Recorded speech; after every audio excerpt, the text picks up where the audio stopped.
de Frente.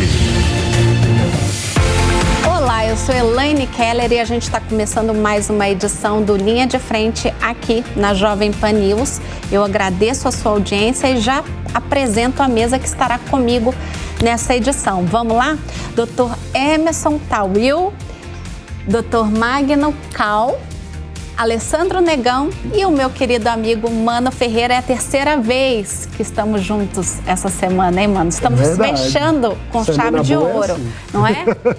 E a gente vai comentar os principais assuntos dessa semana, começando com um tema super interessante e bastante polêmico. O Supremo Tribunal Federal decidiu por unanimidade que os governos federal e estaduais devem fazer planos para combater os problemas do sistema carcerário. O governo federal deve cumprir o prazo de 6 meses a contar da publicação da decisão. Já os governos estaduais e distrital devem apresentar os planos até 6 meses após a homologação do cronograma nacional. De acordo com a determinação, os planos também vão passar por aprovação do Supremo e depois disso devem ser implementados em até 3 anos. Então, bora começar a falar sobre a superpopulação carcerária brasileira. Eu vou me permitir aqui trazer alguns dados para vocês só para a gente enriquecer aqui o nosso debate, né? Eu busquei esses dados lá na Secretaria Nacional de Políticas Penais, né? E aí descobri o seguinte, que a nossa população prisional até 30 de junho desse ano, quer dizer, o dado está bem atualizado, né? São de 649.592 presos, ou seja, quase 650 mil presos, tá? Obviamente, boa parte deles é a população masculina, né? Então, a gente tem 616.930 prisioneiros masculinos, né? Ou seja, quase que a totalidade.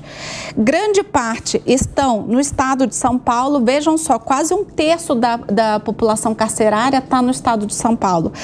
São Paulo são 195.787 presos, tá? E a gente tem aqui... Vamos falar agora de capacidade de vaga. Já que a gente vai falar aqui de superpopulação carcerária, vamos falar de capacidade. Eu falei para vocês que a gente tem quase 650 mil presos, correto? Capacidade de vagas, a gente tem 481.835 vagas, tá? Juro para vocês que eu achava até que a nossa capacidade era menor, até que em relação ao que a gente tem de número... distribuída. Exato, Ela exato. É mal distribuída. Vamos falar sobre isso. O custo médio do preso no Brasil, gente, por mês é de R$ 2.072,99. R$ 2.073, vamos englobar dessa forma, tá? E aí, eu queria começar aí com esses dados, depois a gente passa aí para falar da parte de tortura nos presídios que vem crescendo. Mas eu queria primeiro falar desses números e dessa superpopulação carcerária, ou não tão super, mas mal distribuída. Quer começar a falar, Claro, com Negão? prazer. De cara aqui a gente já vê o seguinte, né? Para que congresso? Logo de cara, né? Para que congresso, já que a gente tem o STF? Mas... por mais que eu quisesse, assim, poxa, quem tem que desenrolar isso é o Congresso, ter esse, entre aspas, apavoro aqui do Congresso, do Supremo em cima do Congresso para resolver isso aqui em 3 anos, eu não acho que é tão ruim. A gente tem um problema aqui no Brasil que é o seguinte, o lado direito, quando eu vou dar um exemplo de uma coisa que, por exemplo, ó, se eu chegar aqui na PAN e disser assim, ó, tem uma cadeia ali que a Marcela deveria ter 10 presos e tem 29. Aí o cara da direita vai dizer assim, pô, negão, se tem 29, é porque cabia 29. O cara da esquerda vai dizer assim, pô, se tem 10, provavelmente 8 são negros, então 7,5 tem que ser livres de lá, tem que sair de lá e pronto. E fica esse impasse que não se resolve nada. Qual o problema de você falar se tem 29, cabem 29? Porque essas pessoas, elas não ficam presas para sempre. Faça a conta se elas ficarem presas apenas 6 meses. Tente se imaginar presa no seu banheiro por 6 meses. É mais ou menos essa conta. Tente imaginar como vai ficar essa pessoa. Tente imaginar a pessoa que às vezes acaba entrando numa facção E olha, pelo menos aqui em São Paulo, facção não obriga ninguém a entrar. Nenhuma facção chega e diz assim, ó, você é obrigado a entrar. Não. Mas a sua condição é tão horrível nesse lugar que você acaba, para ter uma espécie de facilitação, você acaba aceitando entrar. Eu sou muito a favor, muito mesmo, da construção de mais presídios. Porque o preso, como a Elaine acabou de passar pra gente aqui, ele custa R$2.072 e mais uns quebradinhos. Quase que R$2.073. Vamos supor que ele roubou o meu celular. De cara, ele tem que pagar o meu celular, o prejuízo que ele deu pra mim. Outra, ele tem que pagar a estadia dele dentro da cadeia. E outra, ele tem que sair de lá apresentável para poder voltar para a sociedade. A criação de mais presídios permitiria isso. Como que você vai ter hoje esse tipo de programa se você, de repente, cabe 10 e você bota 20, bota 30? Coloca o camarada que roubou o meu celular, porque o meu celular estava aqui em cima, ele levou embora, leva ele, bota ele junto com o cara que apontou uma arma para mim. Não é a mesma coisa. Os dois cometeram erros, os dois têm que ser presos, os dois têm que cumprir, mas não é a mesma coisa. Ah, negão, mas aqui no Brasil, o preso ele tem que pegar 3 anos, ele sai com 1,5. Beleza, concordo com você. Mas ele sai com 1,5 do pior tratamento possível. Ele não sai para ele voltar para a sociedade. Ele não sai de lá aprendendo alguma coisa, ele não sai de lá pagando o que ele me deve, ele não sai de... Porque ó, é só você imaginar um carro. Você tem o seu carro apreendido hoje, você paga as multas por ter o carro com problema de documento, você paga o guincho que vai levar ele até o pátio, você paga o pátio e se você demorar muito, seu carro é leiloado. É quase a mesma coisa. Ele tem que pagar não só a estadia dele, ele tem que pagar a minha parte, a parte dele que ele custou ali, porque senão eu sou roubado 2 vezes. Eu sou roubado porque eu perdi meu celular, ele não tem que me pagar e eu ainda pago a estadia dele lá dentro e duvidar, ele sai de lá escolado. Ele entra lá como um cara que foi lá e pegou o celular do meu bolso e sai de lá um assaltante de banco. Ele sai de lá um traficante. Ele sai de lá devendo. Ele sai de lá devendo para uma facção grande. O que você está dizendo é, quando a gente estuda direito penal, né, principalmente a gente que é da área do direito, a gente estuda que a função social da pena, né, da pena de cerceamento de liberdade é a ressocialização do apenado. Então, o que você está querendo dizer é que não há essa ressocialização. Você concorda com isso? Tem que vir a ressocialização junta com ele entender o que fez errado. Ou seja, ele tem que ser privado da sociedade não para ser ressocializado e fazer um curso lá dentro. Para ele ter a pena do que ele fez. Para ele entender o quanto foi doído o que ele fez. Tanto para mim quanto para a própria sociedade em si. Não se tem nenhum dos dois. Eu não pago e ele também não paga. Não pode Aliás, ser... eu não recebo e ele não paga. Mas o que você está querendo dizer é que também não dá para ser um ambiente onde ele entre e saia pior do que ele entrou, é isso? O que a gente tem hoje é o que ele entra de um jeito e sai bem pior. Você concorda? Concordo. O governo não sabe cuidar das pessoas, Elaine. Não é só das pessoas que estão presas, as pessoas que estão soltas também não são bem cuidadas pelo governo. As pessoas que estão na cadeia, elas estão lá cumprindo uma pena determinada pela justiça que é muito bem delimitada. A pena de alguém que cometeu um crime não é viver pelo seu período em reclusão em companhia de ratos, em companhia de muito mais pessoas do que deveria conviver, não é para dormir em pé, é para você ficar recluso.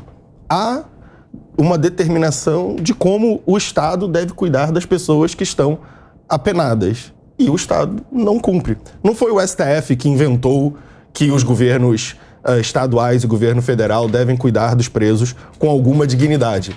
A Constituição de 88, que inclusive fez 35 anos nessa semana, garante o direito à dignidade a todas as pessoas. E os governos brasileiros, governos estaduais, governo federal, não cumprem um requisito básico da Constituição. O STF está tendo que fazer com que, e no prazo de 3 anos, Sim. um direito mínimo das pessoas que estão sob a tutela do Estado. Se as pessoas são entregues ao cuidado do Estado, a sociedade brasileira precisa cobrar o Estado que dê um mínimo de tratamento digno a essas pessoas. Sim. E nesse momento, nós não estamos aqui discutindo a gravidade dos crimes que cometeram, se a pena é alta ou baixa, se deviam ficar mais tempo ou menos tempo na cadeia. Nós estamos discutindo se os governos se o Estado brasileiro deve tratar essas pessoas com alguma dignidade, acreditando que elas, em algum momento, retornarão ao convívio da sociedade, ou se a gente está abrindo mão dessas quase 650 mil pessoas para sempre. Tá, mas essa questão da violação dos direitos humanos, né? Falar de violação dos direitos humanos no sistema prisional brasileiro é uma pauta muito progressista. Todo mundo já fala assim, isso é coisa da esquerda, né? Porque a direita assim. já não pensa dessa forma. Vocês acham que tem a ver com partido ou é uma discussão que tem que ser totalmente eu penso assim. A partidária? Tem que ser uma discussão totalmente a partidária. E eu acho que uma coisa importante da gente recolocar no debate público é que muita gente trata a questão dos direitos humanos em presídio como se fosse uma postura de alguém que quer passar a mão na cabeça de bandido, que acha que as pessoas não têm culpa, que são vítimas da sociedade. E o ponto é que não tem nada a ver com isso. A importância de garantir direitos humanos no presídio é também uma questão de proteção da sociedade. Porque quando você submete o preso dentro do cárcere a uma condição sem dignidade, a uma condição de superlotação, você acaba empurrando essa pessoa para a adesão ao crime organizado. Essa situação de desrespeito aos direitos humanos é o que faz dos presídios universidades do crime. Então, a violência como um todo, a insegurança, o crime na sociedade, fora dos presídios, piora quando você potencializa a força do crime organizado dentro das cadeias. Então, falar sobre direitos humanos nos presídios precisa ser uma pauta de todos que se preocupam com segurança pública e com direitos humanos, não apenas para os bandidos, mas para todos.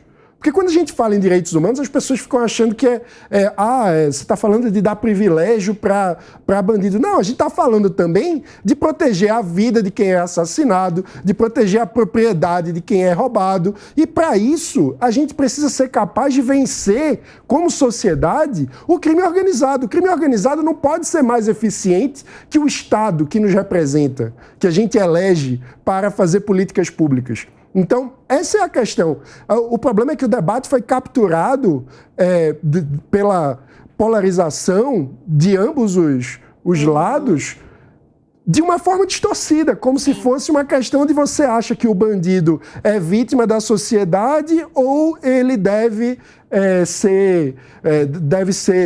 ter uma pena rígida. Eu acho que tem que ter uma pena rígida. Que tem muito aquele discurso, bandido bom é bandido morto, mas aí... Mas isso é culpa dos nossos políticos de hoje. Os políticos de hoje, como diria Bezerra da Silva, eles gostam de cadeia e show cheio, porque é isso que dá lucro. Entendeu? Então, dá lucro você ter uma cadeia cheia porque você não precisa construir mais presídios.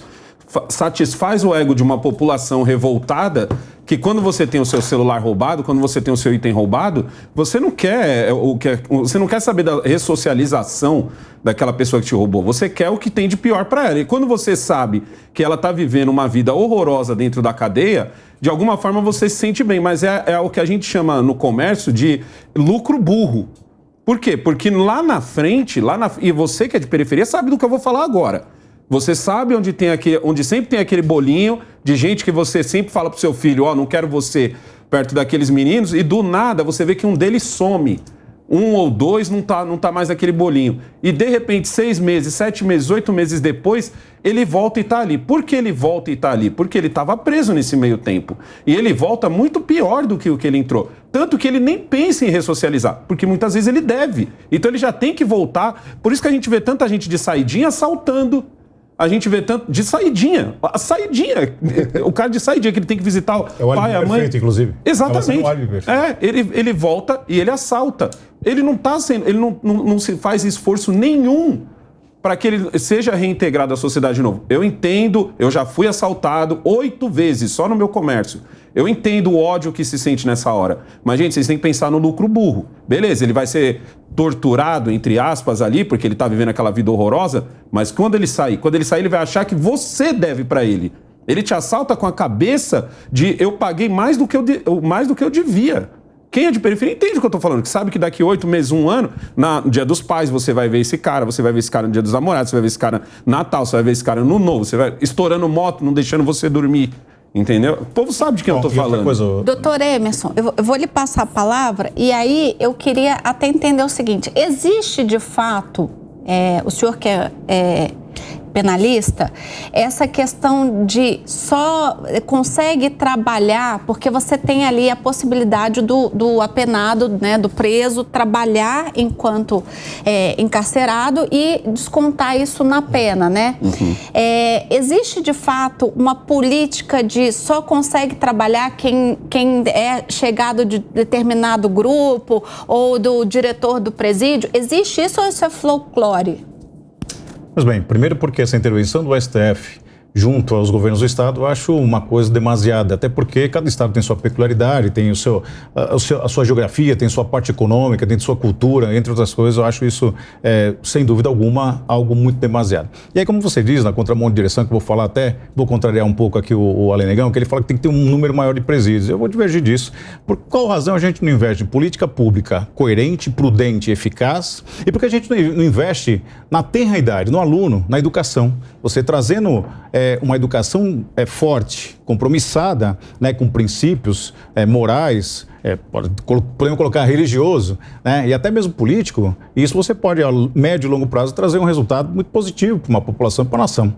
Hoje, como o Negão disse, muita gente não sabe, dentro dos presídios existe uma regra própria, em que o Estado, os tentáculos do Estado não alcançam, né, lá dentro. Lá existem suas regras próprias, existe a sua moeda corrente própria, e isso, sem dúvida alguma, então acho que a prioridade seria... Alguns presos têm alguns benefícios que outros não, é isso? Sem dúvida, e o crime organizado acaba, de uma certa forma, comandando os presídios, principalmente falando aqui pela capital e São Paulo, de modo geral.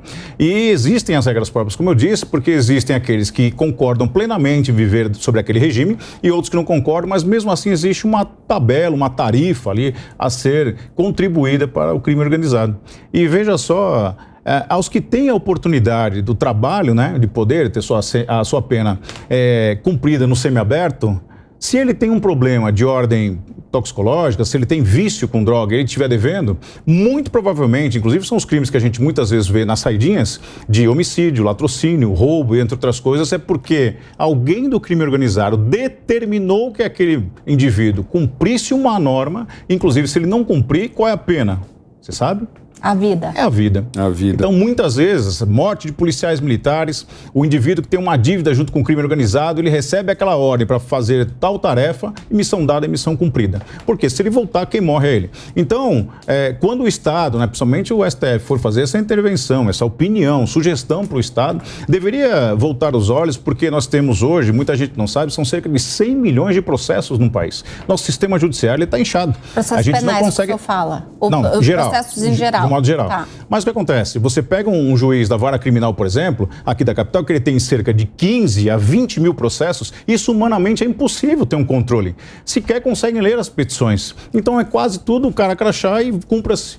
A gente vive um problema muito difícil hoje no judiciário, que é o quê? É que o magistrado tem... E aí não é culpa do magistrado, é o próprio sistema, o inchaço do poder judiciário acaba trazendo essa mazela e, infelizmente, o resultado vai de acordo, né, na contramão. Eu entendo o que o senhor está falando, de a gente fazer uma política de longo prazo, mas para resolver a situação de falência do sistema carcerário brasileiro atual, de fato, você tem que ter uma ação como essa do STF, não é isso? Mesmo se a gente falar em números, sem falar nas condições. As condições, eu acho que todo mundo que já visitou uma cadeia sabe, são situações absolutamente sub-humanas. Além disso, há 1/3 dos presos que não tem lugar, né? Nós temos, como você trouxe nos dados, nós temos 2/3 de vagas para 3/3 de presos. Logo, temos 1/3 sobrando. E se não cabe ao STF fazer com que os governos sigam a Constituição, a gente não precisa nem do cabo do soldado. Pode fechar lá e a gente vai tentar uma outra coisa. Os governos brasileiros diuturnamente desrespeitam a Constituição. Não é, se vocês quiserem, se a gente eleger um bom governador, a gente espera que os presos sejam bem tratados. Se a gente eleger um bom presidente, um presidente de bom coração, aqueles que estão sob a tutela do Estado serão bem tratados. Não é assim que funciona. O Estado brasileiro tem responsabilidades. algumas responsabilidades. Uma delas é tratar as pessoas que estão sob sua tutela com o mínimo de dignidade. E precisam ser cobrados, sim. É uma pauta muito complicada politicamente se falar em dignidade dos presos, porque, obviamente, como o Negão falou, as pessoas são vítimas da violência, são vítimas de roubos, têm parentes vítimas de homicídio, e é ok que as pessoas se sintam com vontade de se vingar das pessoas. Pô, óbvio, alguém te rouba, você quer agir com vingança. Sim.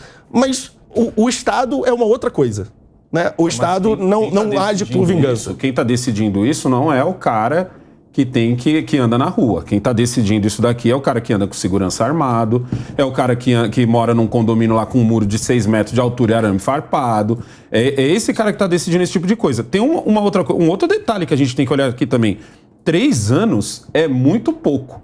Faz isso daqui parecer muito a lei da reciclagem, né? Que quando você vai ver, são só estados com dinheiro que estão realmente cumprindo essa lei. Mas a Constituição tem 35 anos. Não, eu sei, mas o prazo dado é de 3 anos. É que o Supremo Tribunal Federal... O Supremo é de 3 anos. Mas a gente descobriu agora que os presos estão em condições horríveis.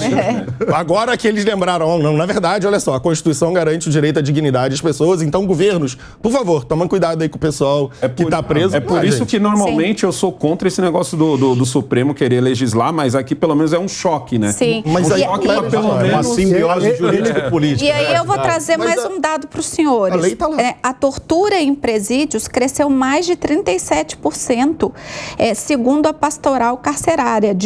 Esses dados eles são de janeiro de 2021 a julho de 2022. Ou seja, 1 ano e meio, né? Neste período de 1 ano e meio, foram 223 casos de tortura dentro dos presídios. Então, mas tem que ver o que é a tortura. Porque, para muitos, a tortura é praticada pelos agentes, entre eles.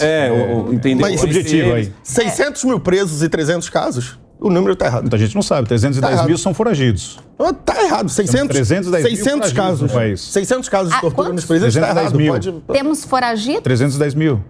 Quantos estão presos aí? Ou seja, além desse número que nós... chegam quase 700, 310 mil. E vocês acham realista que nós tivemos 600 casos? Aí abro aqui um debate que é o seguinte, Elaine, caros colegas.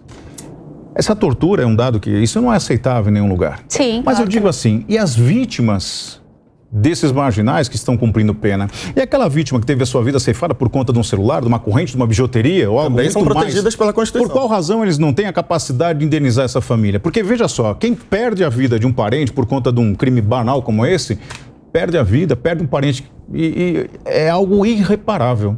Mas na contramão de direção, ele, ainda que preso, ninguém quer ter sua liberdade cerceada, mas e como fica essa família? O desamparo, não só assistencial, mas governamental e principalmente a perda, que é algo... Mas depois que o crime está cometido, está cometido. O que seria... Não dá para fazer, a pessoa que morreu, morreu. A gente aqui mas não está... pode fazer um pai de família que sustentava a família... Mas o que a gente pode fazer? Por que o preso não pode trabalhar para indenizar essa família, como em outros países? Eu vou entrar... Porque nós temos 600 mil pessoas e 300 mil vagas. Os presos estão dormindo de pé. A gente tem que tratar uma coisa de cada vez. Né? Então nós temos que tratar aquele que está no lado oposto de uma norma e de uma moralidade, nós temos que sustentar e ter o cuidado com ele. Quer dizer, o cidadão de bem, aquele cara que acorda às 3 da manhã para pegar 2 ônibus, um trem e tudo mais. Não, isso é um Estado democrático de direito. Isso. A gente tem que tratar as pessoas com dignidade. Os criminosos são os criminosos, não o Estado. Mas eu tô falando. Aqui a gente não está passando pano. A questão não é questão de passar pano. A partir do momento que o sujeito... Não, ninguém está dizendo aqui, o preso é um sujeito bonzinho que tem que ser tratado com pão de ló na cadeia. Ninguém aqui pensa assim. Mas o que a gente está dizendo a gente tem que dar o mínimo de condição, de dignidade, até para esse sujeito ter realmente algum tipo de oportunidade de ressocialização, porque senão ele entra de um jeito e sai pior. E aí, então, eu quero colocar uma pergunta aqui para a mesa e vocês fiquem agora à vontade para falar na ordem que vocês quiserem. Vocês acham que privatizar o sistema carcerário vai resolver essa crise que a gente tem hoje? Vai melhorar. Eu não acho. Não? Eu acho que vai virar comércio. Eu tenho muito medo que nesse caso acabe virando comércio e acabe ficando pior do que o que a gente tem hoje. Mas o que eu acho que a gente tem que ter é uma cobrança em cima dos políticos. Para os políticos, do jeito que tá lindo. Porque eles não sofrem a violência, eles não sofrem o que o cidadão comum sofre hoje em dia na rua. Para mim, esse é o maior mote. Vamos pegar o exemplo da Cracolândia. Tá aí também, há tanto tempo. Pode apostar, ano que vem tem eleição para prefeito e vereador. Pode apostar que tanto o candidato a prefeito quanto o candidato a vereador vai ficar fazendo vídeo na Cracolândia, dizendo que vai resolver, que o antigo não estava fazendo nada de certo. Por quê? Porque é lucro que a Cracolândia continue para cada 2 anos o candidato a governador e o candidato a deputado estadual, junto com o candidato a prefeito e o candidato a vereador, continuem lá fazendo sua campanha. Da mesma forma que a segurança pública. É um ciclo que vai continuando. Para eles está ótimo isso. Para eles está lindo ter traficante num morro exibindo fuzil. Para eles está lindo você ter agora o que a gente tem muito um problema aqui na periferia de São Paulo, que é o baile funk, que só se, entre aspas, resolve quando está chegando próximo de eleição. Entendeu? Que aí começa a vir um candidato ou outro. Eu acabei com esse baile daqui. Aí o baile se transfere para cá. Eu acabei com esse... E de repente acabou a eleição, ele esquece do baile. As soluções só surgem nos períodos eleitorais. Exatamente. Essa solução tem tudo. Mas eu acho que... Eu sou muito a favor de privatizar muitas coisas. Eu acho que nesse caso vai ser pior. E você disse que é a favor? Sou a favor. Primeiro que já está privatizado. Quem faz a gestão dos presídios hoje? É o Estado brasileiro? Não é o Estado brasileiro. São as facções. Ou seja, a gestão dos presídios já está privatizada. O que sobra para o Estado possivelmente privatizar? A gestão das casas de detenção, onde os presos são acomodados. E o que nós temos hoje é um Estado que não consegue acomodar presos. A gente falou que rola tortura, pessoas dormindo de pé, pessoas vivendo em situações absolutamente desumanas. É esse serviço que a gente quer? Não quer. O que a gente precisa para não virar comércio, que é uma preocupação razoável? Nós precisamos que o Estado exerça o seu papel. Não tem exercido, né? Isso. O STF precisou ir lá pedir, por favor, vocês podem exercer o seu papel constitucional aí, exercer o seu papel de fiscalizar. O Estado tem que dizer quais são as diretrizes desses presídios privados. As diretrizes são essa e essa. Precisa ser remunerado pela reincidência. Se o preso tem menor... Se o seu presídio, as pessoas que saem do seu presídio são mais bem ressocializadas, você ganha mais. A sua remuneração é maior. Se o seu presídio é uma fábrica de novos bandidos, como são hoje, o cara entra porque roubou um celular e sai matando pessoas, você ganha menos. Nós precisamos desenvolver um sistema inteligente. Caso, um público-privado. Exato. Caso, um público-privado. É papel do Estado fazer a gestão dos presos. A gente não consegue privatizar isso, mas a gestão de presídios não precisa ficar subordinada a um político. Dá pra gente fazer um desenho em que as recompensas se casem com o benefício social. E o benefício social, nesse momento, é o quê? Que o cara que roubou o celular não volte a roubar celular ou não se transforme num assassino. Exato. Ou seja, mais importante do que debater se privatizar sim ou não como uma questão binária, é debater qual é a modelagem que a gente deseja num processo de privatização. Porque me parece claro que o Estado brasileiro, da forma como está, não é capaz e não foi por 35 anos de gerir adequadamente esses equipamentos. Então agora, como que a gente vai fazer uma força-tarefa determinada aí pelo Supremo para mudar a situação? Apostando no mesmo modelo que faliu, não, me parece pouco racional.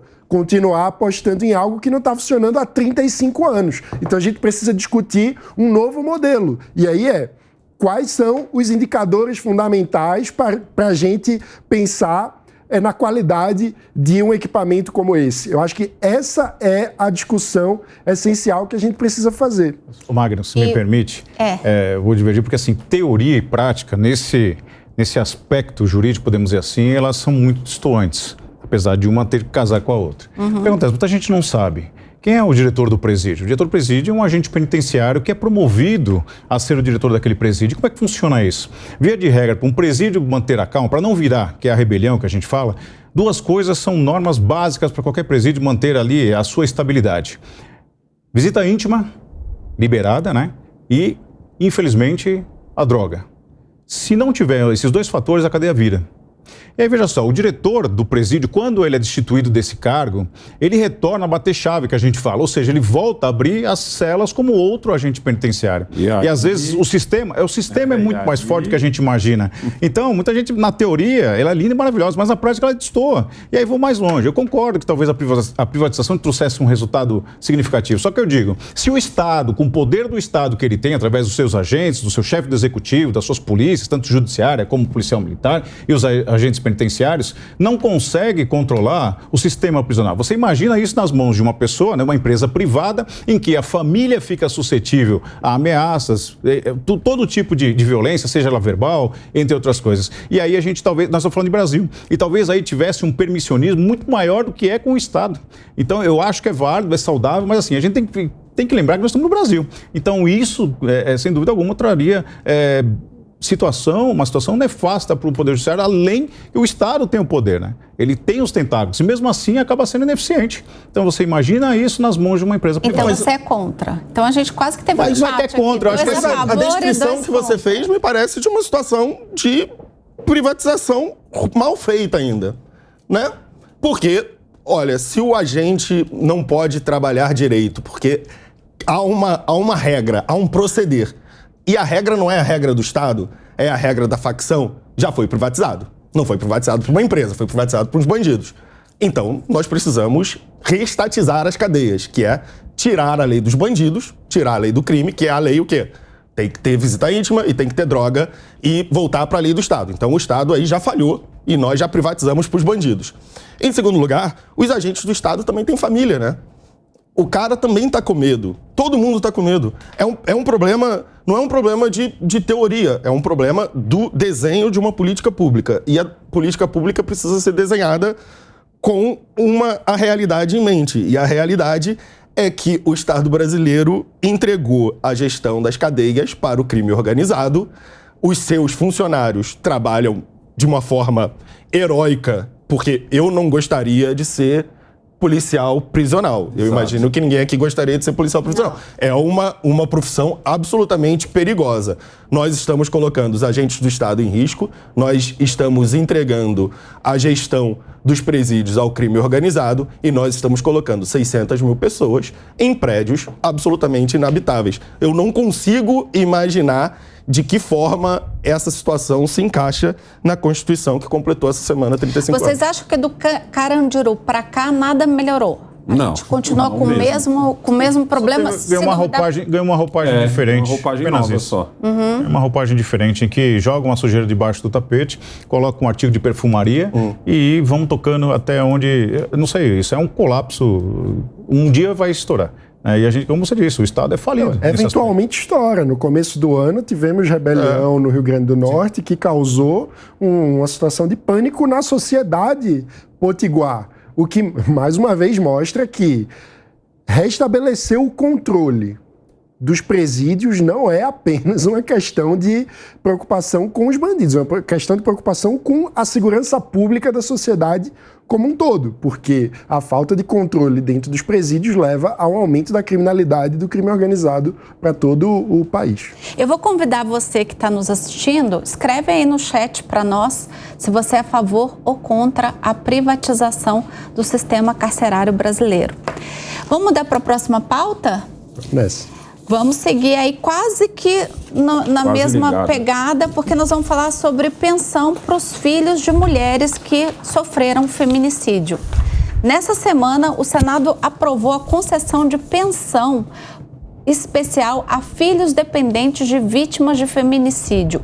O benefício será pago a menores de 18 anos de idade de família de baixa renda. No valor de um salário mínimo, a pensão... Aí eu tenho que fazer um adendo, né? O filho de uma mulher que sofre um feminicídio vai ganhar um salário mínimo. Um preso, a gente acabou de ver aqui no nosso... Custa R$2.000. Pois é. Custa R$2.073 quase. E quem matou não vai pagar. Vai ser nós que vamos pagar. Né? A pensão pode ser paga antes da conclusão do julgamento do crime, caso a justiça não considere que houve o feminicídio, o pagamento é suspenso. E aí o sujeito... Você que trabalha numa ONG, não é? Isso, Marias da internet. disso. Eu só queria entender uma coisa. Como a gente sabe que foi feminicídio? Tipo assim, como ele matou porque ela é uma mulher, ele matou uma mulher... Então, tem o homicídio da mulher, né, que daí acontece por uma série de outros motivos. Os motivos, geralmente você olha a fonte do motivo e aí o doutor aqui pode me ajudar nisso. Quando você tem um caso onde está explícito ciúmes ou ela era ali um objeto, né, tinha uma crença de que ela era um objeto do companheiro, do ex-companheiro, e ele tinha um ciúmes e tinha ela como propriedade, e por conta disso ele começa a fazer uma perseguição, ou mata, ou tortura. Geralmente, quando você vai buscar a origem, né, aquilo que deu a motivação do assassinato, é que você vai então classificá-lo como feminicídio ou não, não é isso? Nesse caso, dá a impressão de que isso vai ser uma coisa que vai fazer com que o cara que já estava pensando em matar mate com mais um bom motivo, do tipo, se você Pelo morrer, menos eu vou preso amparado. e você não vai ficar desamparado, meu Só filho que vai ficar desamparado. aí, lendo aqui o TP, eu fiquei bem na dúvida. Quer dizer, o benefício pode ser pago antes mesmo de se concluir o processo. Aí você lá na frente, o juiz decide, não, isso não era feminicídio. Eu vou ter que devolver, eu como filha, vou ter que devolver a pensão que eu recebi. É uma sequência de Brasil aí, né? Porque qual é o Essa eu vou pensamento... pegar pra mim, é uma sequência de Brasil. Mas qual é o pensamento do legislador? O pensamento do legislador, ele já está pensando que esse processo vai demorar 10 anos para ser concluído. Então ele já está tentando... Já normalizou. Exato, nós já normalizamos que o processo vai demorar 10 anos para ser concluído, então nós precisamos, tentando guarnecer os filhos da vítima, nós vamos então começar a pagar antes do processo ser concluído. A minha diretora falou que se eu tivesse terminado de ler o TP, eu tinha resposta. Então eu vou terminar de ler mesmo. Não pode ser comprovada má fé. Isso. Mas o ponto significativo aí... Eles não vão devolver os valores recebidos desde que se constate que não houve má fé da parte dos filhos. Mas, gente, são filhos menores. Como é que você vai ter má fé de um filho menor? Eu fico pensando, quem é que escreve essas coisas? Ou eu estou sendo muito crítica? Não, como vai ser? E aquele sujeito, o Catra, por exemplo, tinha quantos? 22 filhos? 38, você imagina se ele... 38. Imagina, mas ele teria que ter matado como é que vai ser esse valor? São vários mulheres. São vários. Não, vamos falar. Ficou mais difícil de deixar os filhos desamparados. 10 filhos. A não ser que ele tenha saído exterminando as 10 mães. Esse intervencionismo demasiado do Estado, isso só atrapalha. Eu só não entendi essa parte, sinceramente, porque tudo bem, a Melzinha me disse ali, não, se mostrar que não houve má fé, mas, gente, nós estamos falando de um filho menor, né?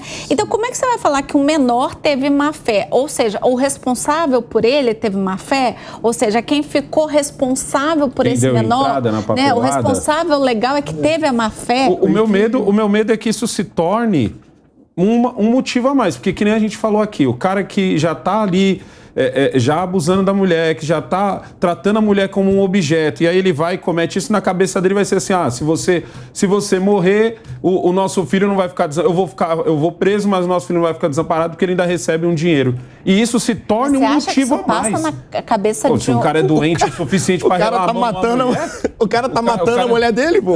O cara já é doente o suficiente para relar a mão na mulher dele e passar para as vias de fato de chegar a matar. Você acha que ele não vai pensar isso daqui também? Para até se auto-encorajar? Vai ameaçar a mulher. E aí... se você morrer, nossos filhos ainda vou te matar e nossos filhos vai ser até melhor para ele. Vão ficar aí. Entendeu? Com um salário mínimo. Não, mas como é que a situação? Muita gente, um salário mínimo é dinheiro. Pô. Mas como vai ser disposto isso? Um salário mínimo para cada filho, para a família toda. Então, quer dizer, tem muita subjetividade dentro da notícia. Então a gente não tem uma direção. É muito mais importante você colocar freios para que os crimes não sejam cometidos. Melzinha está nos salvando de novo, dizendo que é um salário mínimo para todos os dependentes. Eles vão ter que dividir entre eles.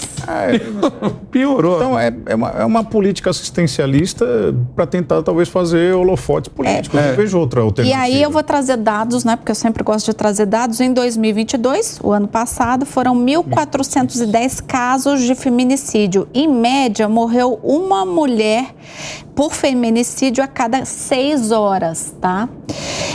O estado com maior taxa é o Mato Grosso do Sul, o menor é o Ceará. Tá? E aí o que a gente vê é realmente a falta de proteção do Estado e geralmente esses casos se mostram através de famílias desestruturadas. Não, mas você vê como são as coisas, a gente estava até falando isso no outro assunto, o camarada vai ser preso e além, ele vai pagar estando privado da sua liberdade, mas e os filhos que ele deixou? Esses filhos que ele deixou vão ser criados, entre aspas, pelo Estado. Mas não é pelo Estado. Eu vou pagar, você vai pagar. É a nossa pensão que será dividida entre todos os cidadãos brasileiros. E isso é o que a gente vê de mais errado. Começa no celular, que a gente já falou. O cara rouba um celular, o cara rouba uma caneta que for, ele tem que pagar por aquele dano que ele fez ao outro.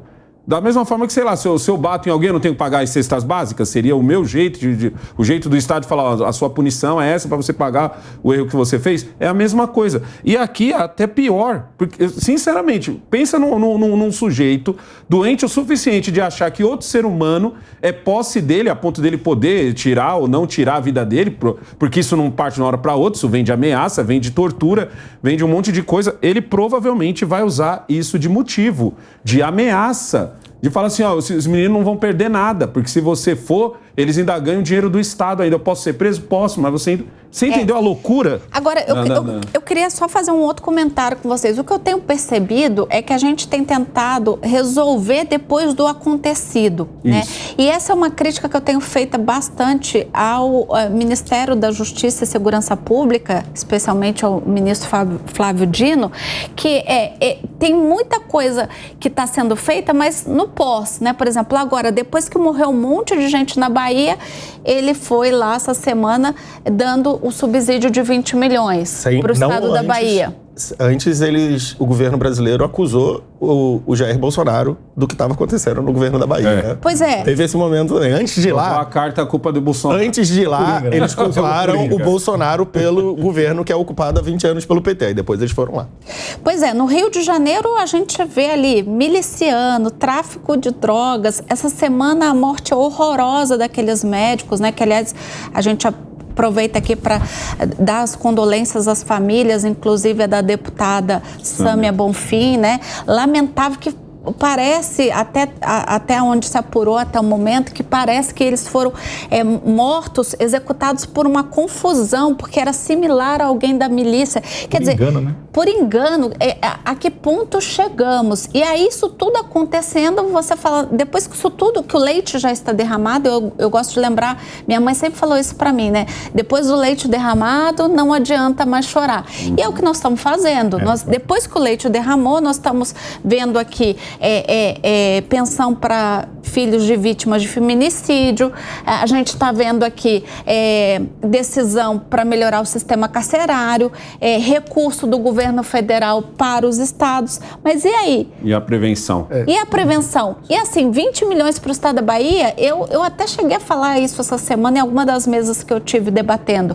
Gente, quando a gente fala de 20 milhões para combater a violência na Bahia e pensa que foi 12 bilhões para emendas parlamentares só esse ano, não é que eu acho 20 milhões pouco, mas hello, né? Exato.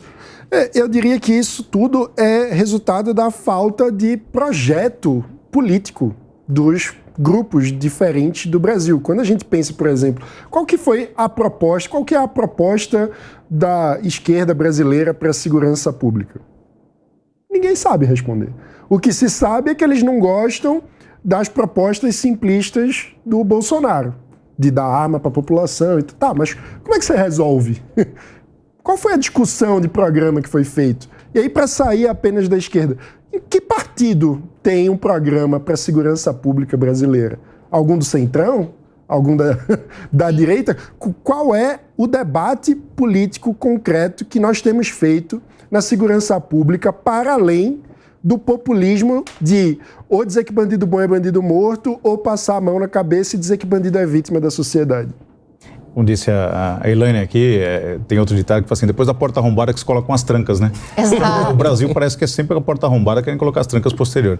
E aí, como disse, hoje, né, estamos comemorando 35 anos da Constituição Federal. E aí eu digo, é a Constituição mais longeva, né, que teve até hoje de democrática. Se é que podemos dizer que vivemos uma plena democracia. Né? Existem algumas ressalvas. Mas o que acontece? É justamente isso. É a colcha de retalhos em que a gente traz o resultado posterior, mas não exerce a antecipação, a prevenção. Isso, sem dúvida alguma, prova, talvez, a ineficiência, a capacidade, talvez até cognitiva, de gerir um Estado da magnitude que é o Brasil. É muito difícil. Digo mais ainda, apesar dos 35 anos da Constituição Federal, que são 250 artigos, mais 10 mil e poucas leis, 14 mil e poucos decretos, e por aí vai, a gente tem uma enxurrada de normas e virou realmente uma colcha de retalhos. Talvez fosse um momento para tentar rever isso. A gente sabe que criar uma nova Constituição é algo muito complexo, muito difícil, talvez o momento não fosse esse, mas eu acho que esse período dos 35 anos foi já diagnosticado e provado de que a política conseguiu criar engrenagens, né, paralelas, das quais é impossível praticamente fazer a reversão dela. E hoje a gente vive um colapso político, jurídico, né, e social. Então, eu acho que deveria ser refeito, porque toda a tensão que existe dentro do Congresso, os maus políticos acabam sempre tirando proveito disso. E quem paga é o povo. Eu vou só, então, fazer uma provocação. Será que a gente tem que rever as leis, criar mais leis, ou a gente tem que começar a colocar em ação? Eu acho que a gente está sempre falando assim, tem que rever a Constituição. Tem que Exato. Eu acho que já seria bem caminhado. Essa proposta é literalmente o Brasil, mais uma vez, a gente faz isso todo dia. É o Brasil, mais uma vez, dizendo, olha, nós criamos uma lei, não conseguimos cumprir. Então, vamos incluir mais uma coisinha aqui, porque agora vai. Não conseguimos cumprir, mais um pouquinho. Então, olha só, o feminicídio é crime, o homicídio é crime. Sim.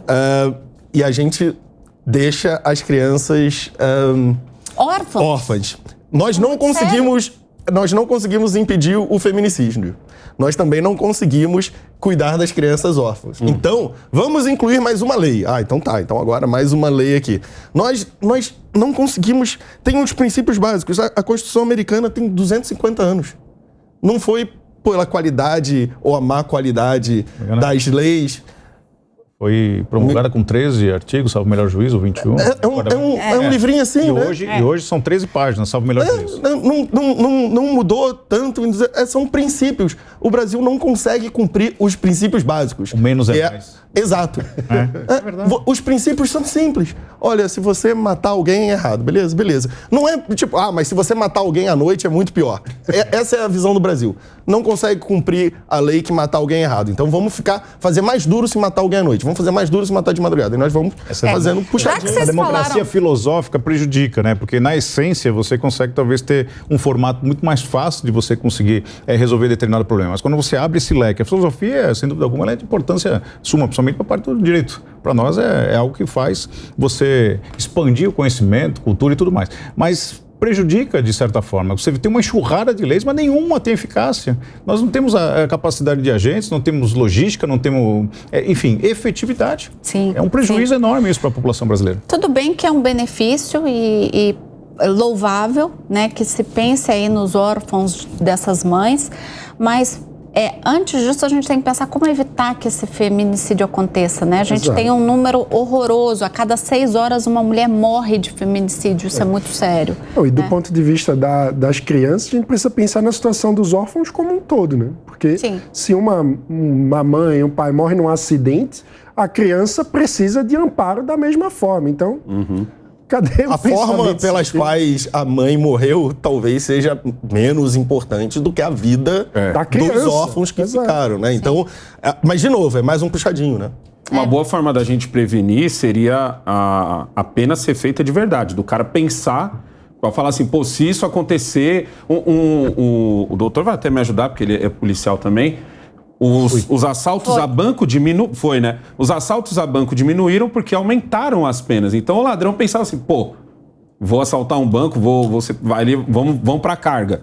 Vamos mudar para o roubo de carga. Se a carga ficar ruim, vamos mudar para outro. Mas ele pensa 2 vezes antes de fazer aquilo, porque ele está vendo que o bicho vai pegar se ele fizer aquilo ali. Outra coisa também, Pra chegar no ponto do feminicídio, a mulher já sofreu muito antes. Sim. Então, tipo assim, quando ela for lá tortura, agressão psicológica. Quando ela fizer ali sua denúncia, e a sua denúncia disser assim, ó, o camarada aí não pode estar a 300, tal, não sei o quê.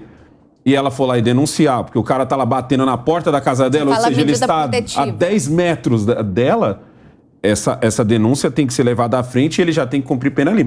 A partir do momento que ele vai lá, descumpre hoje, descumpre amanhã, e daqui a pouco ele tá seguindo ela, e daqui a pouco onde ela vai, ele tá, entendeu? É onde uma hora ele se torna confortável o suficiente para falar assim, não, então... Aqui é Brasil.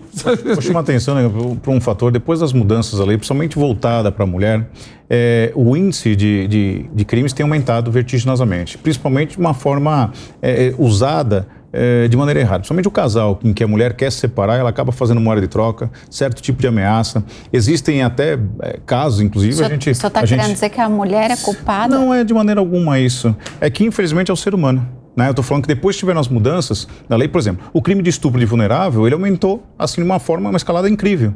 Por quê? Porque muitas vezes a alienação parental é utilizada em que a mãe alega que o pai abusou sexualmente daquela criança e muitas das vezes a gente prova que não. Tem um caso muito especial no escritório de que um sujeito casado, bem-sucedido, com uma empresa, ele tinha uma amante, sustentava a amante por 3 anos e ela, a determinado tempo, ela quis ser a principal. Ele falou não. O que ela fez? Foi para um motel com ele, teve uma noite de prazer. Ao final, ela retomou o assunto, ele não concordou, ela passou a agredi-lo fisicamente, deu soco, tudo. Ele acabou perdendo a linha, deu um soco no rosto dela, gritaria dentro do motel, polícia militar no local. O que ela chegou e falou? Olha, eu tentei romper um relacionamento de 3 anos com ele, ele não quis, não aceitou, me estuprou, me bateu. Mas, doutor... Tô falando, não, ela usou são casos isolados. Sim. Então, assim... Então, vamos lá. Temos que ter um certo cuidado. Ainda assim, me desculpa, mas o errado da história ele, sem dúvida alguma. Ele não estou passando quem começou... Assim. Mas falar que essa moeda de troca, quem usa essa moeda de troca... Quem começou foi ele. Quem usa essa moeda de troca se sente confortável pelo mesmo motivo que se sente confortável o cara que bate na mulher, que descumpre mas como mulher e como vice-presidente de uma ONG que defende mulheres vítimas aí de uso da sua imagem na internet, eu não posso permitir que alguém queira entender que a mulher concorre para o crime de maneira alguma, não foi essa a proposta. É feito contra ela, seja a vida, seja física, emocional. A lei veio dificuldade em sentir ela é sempre vulnerável. Pela inocência do homem que estava há 3 anos tendo um relacionamento extraconjugal, assumiu o risco e pagou. Ele deu origem, ele teve um relacionamento foi atraído por uma noite, aí deixou sua mulher em casa, foi atraído por uma noite a um motel e de repente, infelizmente, foi vítima de uma parental tem sido assim, às vezes para atingir o companheiro, que muitas vezes faz mesmo a prática da traição e tudo mais, e aí acaba usando o subterfúgio da lei. Não é excepcional, e são casos excepcionais, mas existem, e nós tivemos um crescimento nessa parte desses determinados crimes. Quem deu origem a um relacionamento extraconjugal foi ele. Ele tá errado. Esse caso que vai fazer com que a mulher que realmente está passando por vários problemas, ela chega na frente de um delegado e o delegado vai olhar para a cara dela e falar, Será que você só não está bravo? Porque eu já tive um caso... Não, mas hoje a DDM são mulheres, acaba tendo um pouco mais de conforto. Ainda bem que hoje nós temos à frente das delegacias para violência contra a mulher, mulheres. Né? Até porque seria muito delicado para uma mulher ter que contar algo para um outro homem, porque, querendo ou não, há essa cultura machista de olhar e falar, mas será que você não concorreu para o crime? Infelizmente. As mudanças são significativas. Hoje a mulher não consegue mais retirar queixa, nem na frente do juiz hoje. Então são fatores que contribuíram muito para que. Mas mesmo assim a gente infelizmente tem tido notícias como essa, porque, como eu disse, o investimento tem que ser na prevenção. Porque depois que acontece o crime, fica uma criança órfã de pai, de mãe. Tem que botar assassino na cadeia, né?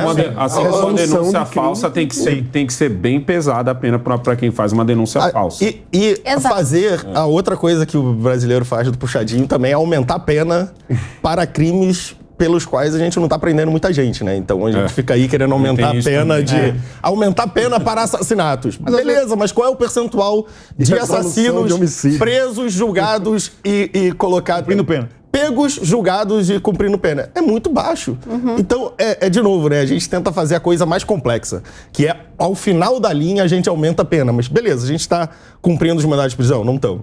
A gente está prendendo os assassinos e julgando? Não estamos. Então, quem está preso foi julgado? Quem está preso foi julgado? Também não É isso foi. que deixa o cara confortável para fazer a coisa Quanto errada. tempo você demora num processo 8%, penal, 8% dos né? crimes violentos não são solucionados. Imagina, cara. Imagina. Quantos? 8% Eu achei que fosse mais. Não, 8% são solucionados. são solucionados. Ah, tá. Solucionados. Eu entendi que não 92, foram. 92 não são. Não são Isso solucionados. ou seja, na prática a lei não Você existe. pode, na cabeça do cara que vai Deficiência de fazer a besteira, ele efetivo. pensa, vale a Polícia pena. A Judiciária chance de matar defasagem. alguém e não ser punido é maior do que a chance de ser punido. Então o estímulo, a própria cultura, podemos dizer assim, a cultura da sociedade, o cara fala assim, pô, mas peraí, 92% não é solucionado, vou arriscar. Vou arriscar. Né? Talvez eu caia nos 8%, mas é difícil. E é importante das pessoas saberem. Quem tem condições de conhecer um advogado razoável vai ter recursos e mais recursos, e aí vai postergar Exatamente, isso ao é longo isso que do eu tava tempo. falando aqui, você Então, quer dizer, eu sou a vai favor da pena, postergando. não ampliar a pena, mas talvez uma pena numa E a determinada... execução da pena antes do transitado em tirar os julgado? debates. Hoje já tem um pouco de Executar a pena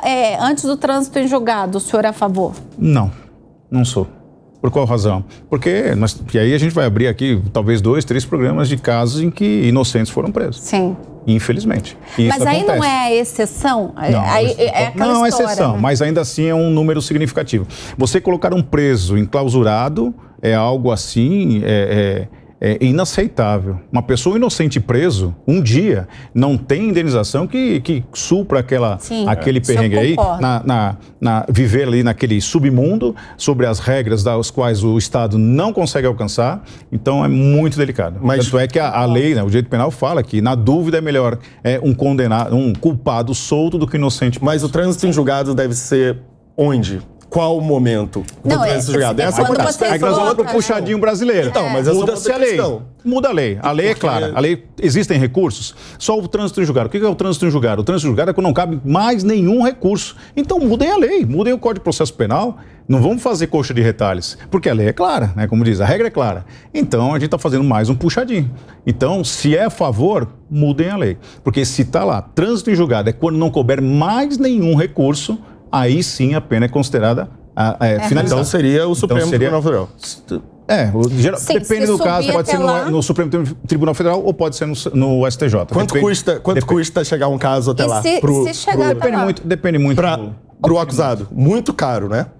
É porque aí tem muitos que apostam naquela coisa, o determinado advogado X tem uma certa influência, e aí vai entrar em N fatores aqui. Um caso, Muito delicado. caso para chegar no Supremo Tribunal Federal custa milhares de reais, algumas dezenas de milhares de reais. Então nós temos uma aplicação da lei absolutamente problemática no Brasil. Não, Magno, não está. desigual, né?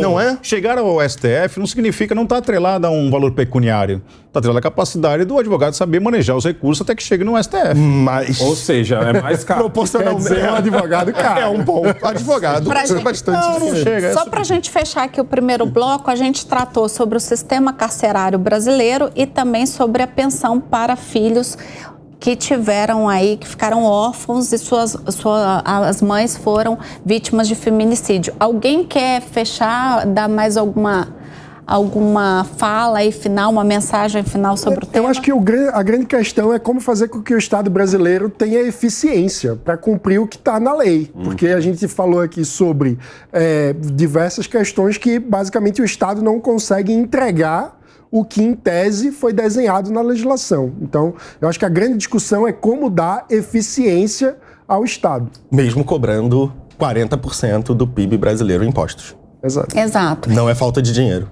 O que me chamou a atenção aqui nesse bloco que a gente conversou é a diferença de pagamentos. A gente gasta com um preso R$ 2.073 e vai dar para os filhos de uma mulher que sofreu feminicídio, né, ou seja, que estão órfãos, um salário mínimo e assim mesmo dividido entre eles. Então, eu acho que a gente está aí num descompasso E que não é quem política matou que vai social. pagar. Quem vai pagar, quem paga a pensão, na verdade... Nos dois casos, né? Nos dois casos somos nós. Lembrando que todos os estudos mostram que investir na primeira infância tem muito mais retorno social do que qualquer outro tipo de investimento. E o Estado brasileiro acaba gastando mais com mais velhos do que com as crianças. Mais algum ponto, doutor? Não. Você que está nos assistindo certamente consegue cuidar da sua família, dos seus filhos, com R$2.000 de uma forma muito melhor do que o Estado brasileiro cuida dos presos. Lembrem disso na hora de votar. O Estado não sabe cuidar de nada, nem de um preso. E nós precisamos começar, de fato, a levar as políticas públicas a sério e ter planejamento, ou seja, evitar que as coisas aconteçam para a gente depois não ter que ficar aí decidindo o que a gente vai fazer com essa quantidade enorme de presos que a gente tem hoje. E segundo o doutor Emerson, isso representa muito pouco dos casos que deveriam de fato estar sendo julgados, né, e levados a cabo, né, e de apoio mesmo à sociedade, a órfãos que a gente tem por conta do crime, né, que não é só o feminicídio, a gente tem órfãos de todos os tipos, todos os aspectos, né, sim. Exato. E já que a mesa deu um spoiler aqui no primeiro bloco, nós vamos falar agora dos 35 anos da Constituição Federal Brasileira. O presidente do Senado Federal, Rodrigo Pacheco, celebrou os 35 anos da Constituição Federal em uma sessão solene do Congresso. E em seu discurso, ele disse que, abre aspas, a sociedade vence a cada dia em que a Constituição é vivida, fecha aspas. Pacheco também ressaltou o papel da Constituição como garantidora do Estado Democrático de Direito. Além disso, ele afirmou que a Constituição segue viva, entre aspas, e tem passado por mudanças importantes nas últimas décadas. Eu queria lembrar aqui só uma coisa, eu já vou passar também para a celebração que teve no Supremo. Mas eu guardei aqui o discurso da sessão de promulgação, já que a gente está falando de Congresso, da Constituição, feita pelo então Ulisses Guimarães, né? O saudoso Ulisses Guimarães. Quer dizer, não sei se... saudoso, né? Afinal de contas... Teve participação na história. Exatamente. Lutou contra a ditadura bravamente. Exato, merece nosso reconhecimento. O que disse Ulisses Guimarães, né, quando houve a sessão solene de promulgação da Constituição? Quanto a ela, Constituição, né, discordar sim, divergir sim, descumprir jamais, afrontá-la nunca, né? E aí, com isso, eu vou só passar aqui para fala agora, para a celebração que houve no Supremo, para a gente entrar nessa discussão. Já Barroso, presidente do Supremo Tribunal Federal, afirmou que a democracia brasileira ainda, abre aspas, é trabalho em progresso e precisamos cuidar dela, fecha aspas. Barroso elencou as conquistas ao longo dos últimos 35 anos de estabilidade institucional em que o país e continente, segundo o ministro, abre aspas, acostumamos a quebra da legalidade e rupturas, fecha aspas. Bom, vamos falar. Então, você já tinha dado um spoiler, são 250 artigos a nossa Constituição, mas vamos lembrar, vocês estavam fazendo uma pequena comparação com a Constituição americana. Primeiro que a gente tem aí origens do nosso direito diferentes, né? Inclusive, com relação à Constituição, a nossa é uma Constituição que abarca diversos direitos, inclusive das liberdades civis, né? Foi batizada como uma Constituição cidadã. Por quê? Porque ela veio logo depois de 21 anos de ditadura, né? Ela é a nossa 7ª Constituição desde que a primeira foi promulgada lá por Dom Pedro I. Eu considero que essa Constituição ela é muito importante para a sociedade brasileira, principalmente fruto aí de uma Constituinte que foi constituída aí logo... Constituinte que foi constituída ficou ótimo, mas que foi formada depois desse longo período de ditadura, e aí você vem, por exemplo, com o artigo 5º, que é belíssimo, né? Você vem aí com esses direitos aí, todos de liberdade, de direitos individuais, né, garantidos, tá bem liberdade. Agora. Exato, mas foi uma Constituição belíssima. Eu considero que a nossa Constituição ela é mais, portanto, mais completa do que a americana nesse sentido, porque ela abarca mais, ela abre o leque. Sem dúvida, Ela falou até do Colégio Pedro II. É super completa a nossa Constituição. Exato. Tem, inclusive, o valor do piso, o valor nominal do piso salarial de algumas categorias profissionais. A nossa Constituição não tem sido passado por mudanças importantes nas últimas décadas. A nossa Constituição passa por mudanças importantes toda semana. Toda vez que o Congresso Nacional tem quórum para votar uma PEC, a nossa Constituição passa por mudanças importantes. Então, causa um pouco uma agonia também, né? Se a Constituição é o documento fundamental de uma sociedade, vamos parar de mudar os fundamentos da nossa sociedade toda semana. Vamos ter um pouco mais de cuidado. É muito fácil termos aqui o presidente do Congresso Nacional tratar a Constituição como um documento magno da sociedade. Mas toda semana eles querem colocar uma coisinha, tirar uma coisinha, mudar. Vamos tratá-la com o respeito que ela merece, então, colocando coisas que deveriam estar na Constituição e não coisas que alguém deseja garantir por algum momento provisório ali. Só para esclarecer para quem está em casa, já que você falou isso, desde que ela foi promulgada, ela já sofreu 143 alterações. Aí, que tranquilo. Não adianta a gente ter uma Constituição tão grande, né? Falar até da dos Estados Unidos, se a nossa tem que ser mudada toda hora, se a nossa não está sendo respeitada, como a gente está vendo. É bonita a nossa, ela é toda completinha, ela abarca muita coisa, mas é que nem ele falou, né? A gente acaba... É uma sequência de Brasil, eu vou usar muito essa frase agora, peguei pra mim essa frase. De nada, eu peguei pra mim. Mas a gente acaba tendo, toda hora ela tá sendo mexida e acaba sempre com aquela coisa de uma lei que não pega. Aí coloca uma vírgula ali que agora pega, aí não pega. Mas agora ela é a lei, mais a vírgula, e mais um tequinho, mais um parágrafo, mais um... Entendeu? Eu acho que esse é o grande problema hoje. Basta ver, assim, que eu acho que é o exemplo mais gritante, que é a questão da liberdade de expressão. Por que a gente está discutindo? A gente deveria ter o direito de falar o que a gente quisesse, obviamente, já com as devidas leis que já existem, caso você afira aí uma outra pessoa. A gente já tem leis que falam sobre isso. Mas todo mundo deveria... A gente não deveria, por exemplo, aqui na Jovem Pan, ter que pensar 10 vezes antes de falar alguma coisa, porque aquela coisa pode ser interpretada de uma tal forma. E agora estão inventando também o negócio do projeto das fake news. Você entendeu? Fica uma coisa meio... Cara, por que eu vou respeitar isso, por mais bonitinho que esteja, por mais completinho que seja, se a gente não tá vendo ela efetivamente, sendo efetiva ali, ó? Eu fiquei impressionado com esse dado, porque quer dizer que são mais de 4 mudanças por ano. Ou seja, não é toda semana, mas é todo trimestre.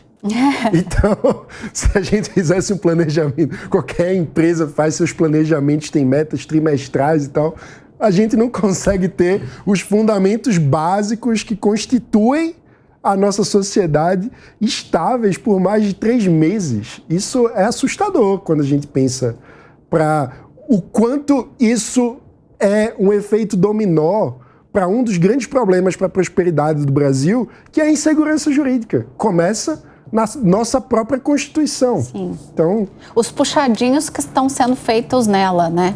E nós estamos falando da espinha dorsal, né? Eu tive o cuidado aqui de pesquisar, e aí veja só, né? A espinha dorsal é a Constituição com 250 artigos. E aí nós temos 10.204 leis ordinárias, 105 leis complementares, 5.834 leis provisórias, medidas provisórias, 13 leis delegadas, 11.680 decretos-leis, 322 decretos do governo provisório e 5.840 decretos do Poder Legislativo. Eu vou pegar esses números todos e vou jogar na Mega Sena.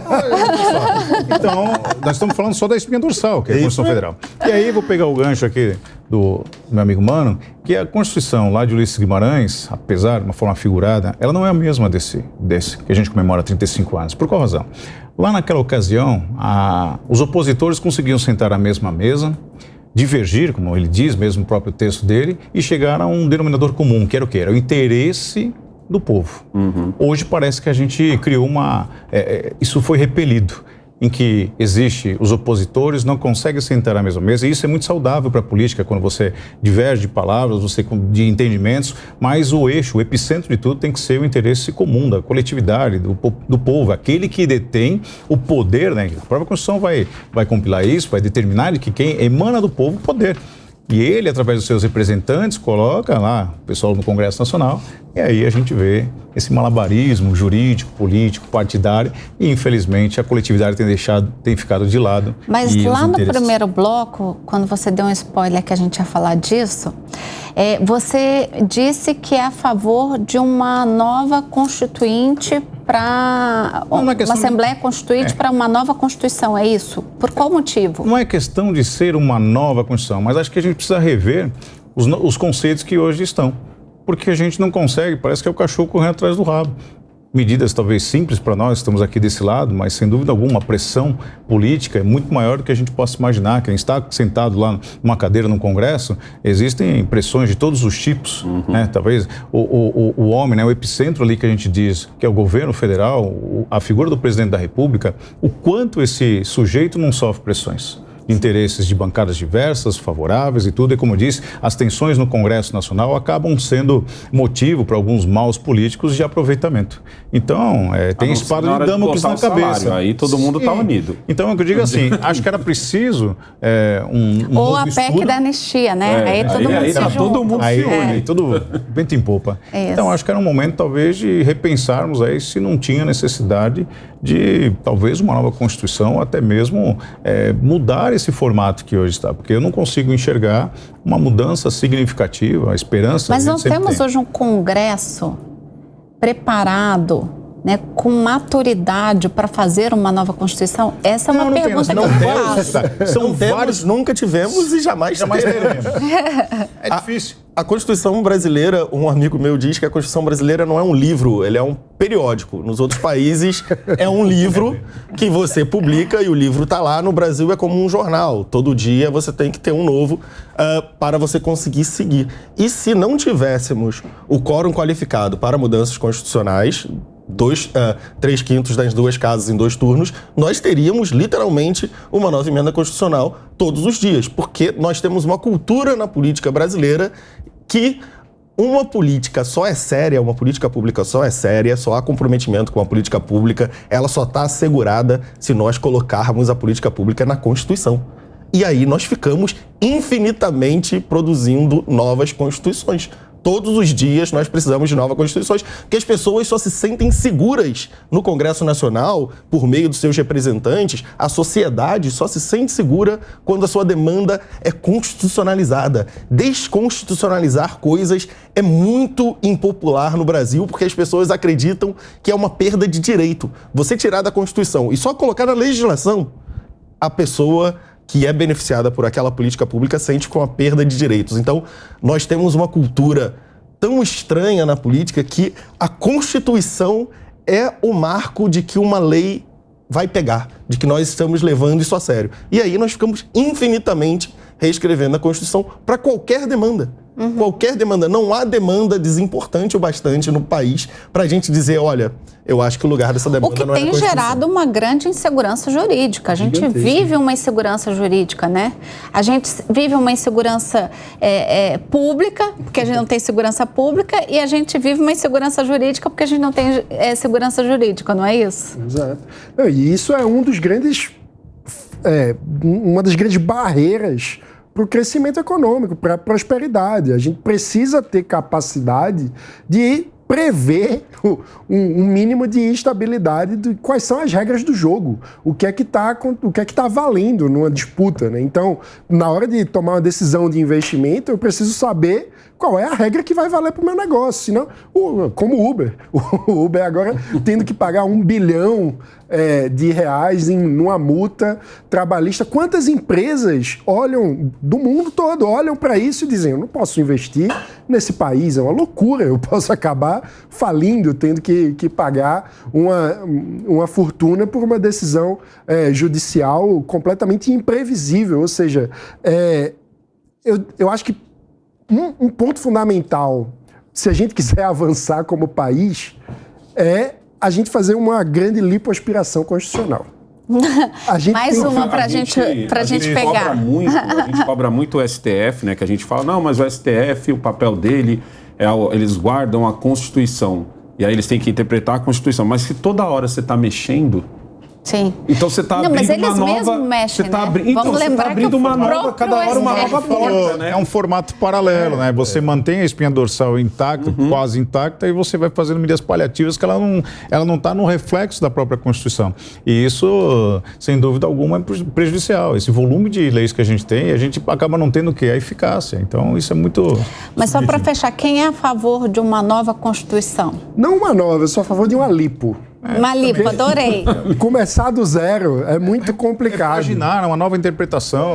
Principalmente num Congresso que vive de... Porque uma nova nós temos todo dia, como o Magno falou. A gente acaba tendo uma nova todo dia, né?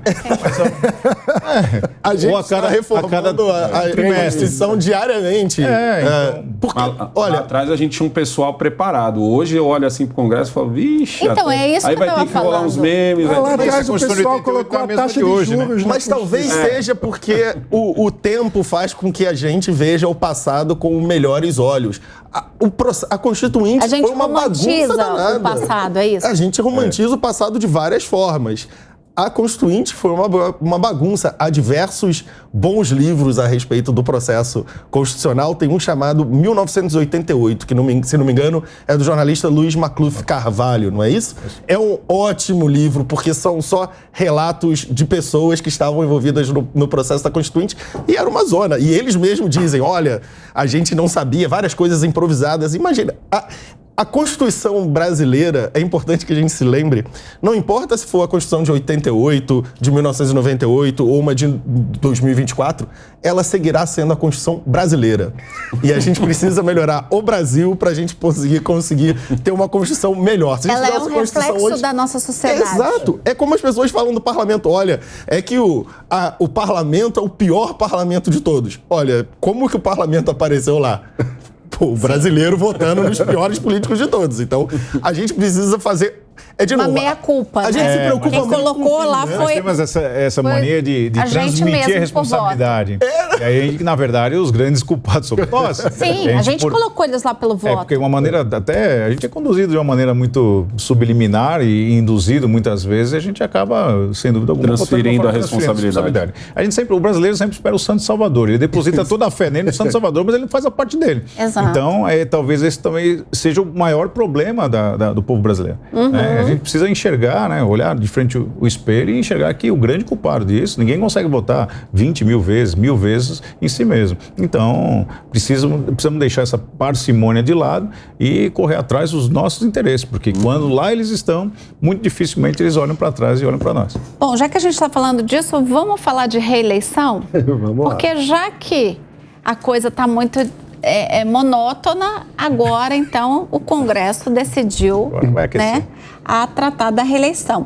Então, vou pedir ajuda aqui para a Mel para a gente falar de reeleição. O presidente do Senado, Rodrigo Pacheco, disse que os senadores devem debater uma proposta para expandir o mandato de cargos do Executivo, como, por exemplo, o do presidente da República, que passaria de 4 anos para 5 anos e acabaria a reeleição no Brasil. Pacheco fez uma sinalização de que a Casa não vai discutir somente as mudanças no Congresso, vai discutir outras coisas também. Mas vamos falar da reeleição. Eu sou super a favor de acabar com a reeleição, não sei vocês, mas eu sou super favorável porque eu acho que tá aí um modelo que não deu certo no Brasil. Alguém discorda? Não, eu sou a favor e sou muito a favor de que fique 5 anos, entendeu? Acabou, linha na pipa e... Linha na pipa é ótimo. vai pescar, eu sou muito a favor, mano. Eu sou a favor da reeleição. Eu acho que o problema na frase reeleição no Brasil é o Brasil, não é a reeleição. Não, mas Não é mais simples que nós imaginávamos. A reeleição não deu certo no Brasil, como o parlamento talvez não tenha dado certo no Brasil, o Senado não deu certo no Brasil, a justiça não está dando certo no Brasil. O problema dos políticos brasileiros não é a reeleição. Até porque eles botam a mãe, botam o filho. É verdade. O problema não começou com a reeleição. O problema da política brasileira, gente, tem muita gente jovem que está nos assistindo, não começou com a emenda da reeleição em 1998.